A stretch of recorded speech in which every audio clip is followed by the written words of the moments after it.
Nuno kuyo cho lu trao co để ku yên yo lu co lu xiên đó có chua nu chua mò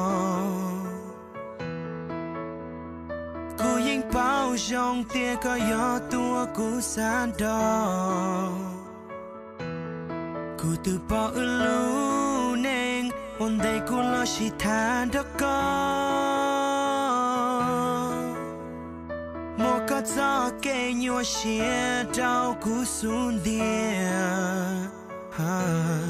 cú mà ô tu sa có cho cua mua có bị tao lu nên chia đó cú cái gió thua cha thua ya hao cú lu nên cú thở cho cao anh để cú thở cho cú tự khe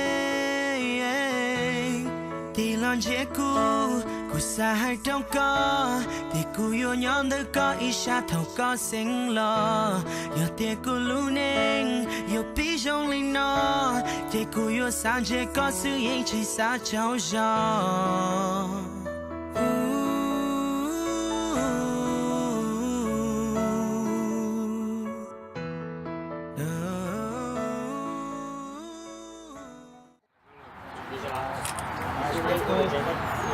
nhưng mà giờ in nông trồng giờ in nông và nông chỉ tìm một gì đó và giờ luôn đủ có cá với có số nông mà để để vào市場là chỉ gì đó nên là mùa chỉ uống cái là còn chúng là nên là mùa nho và loài kia ít lông còn còn đủ những cái còn chỉ và còn nhau chua thì còn đỡ lịch sử tu kỹ còn là phụ và phụ chế cứ nhẹ cứ chia còn là phụ cha giá làm đây là gió u mà bên trong hải kia cuộc không có lòng còn là phụ cha thì chỉ lúc đây chờ nó thì bây giờ cứ nhẹ cứ chia là cái điều vô hải gió lù nó hải gió nên một cái nhẹ cứ chia cứ có là phụ cha nữa, tu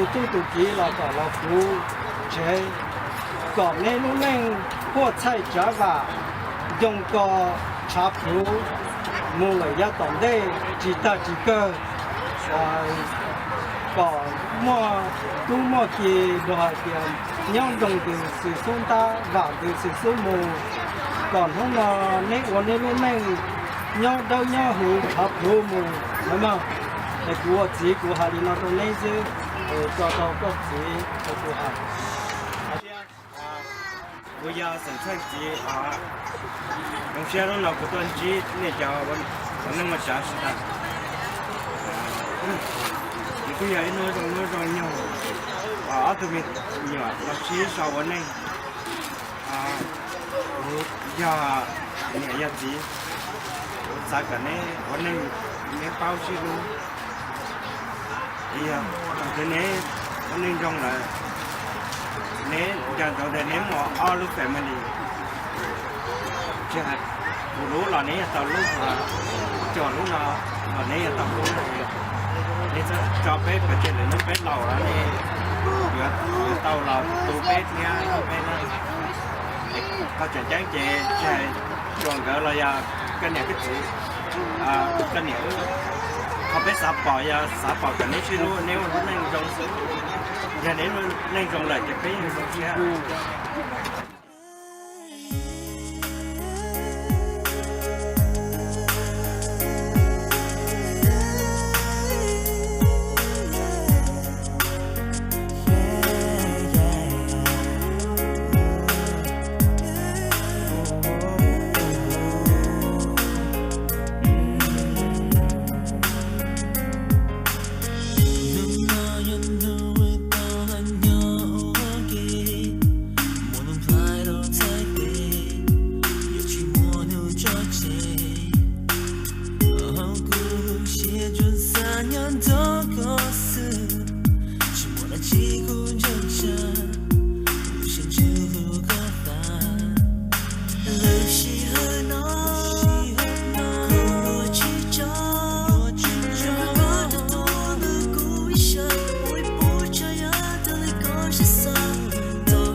寂寞路中，有路跟索路寂寞苦，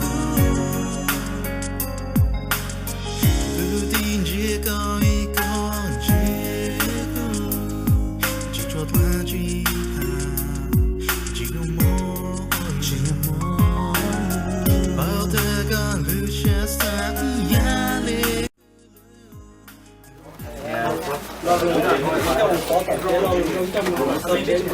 年过我到这些看到了，快现在住了你了吗？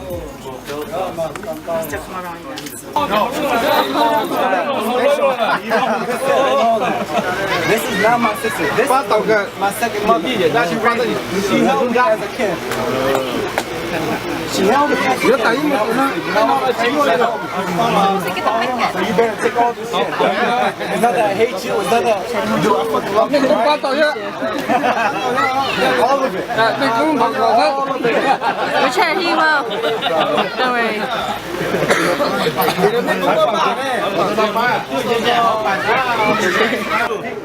That's another one. That's Don't why turn, don't turn. They need more than this.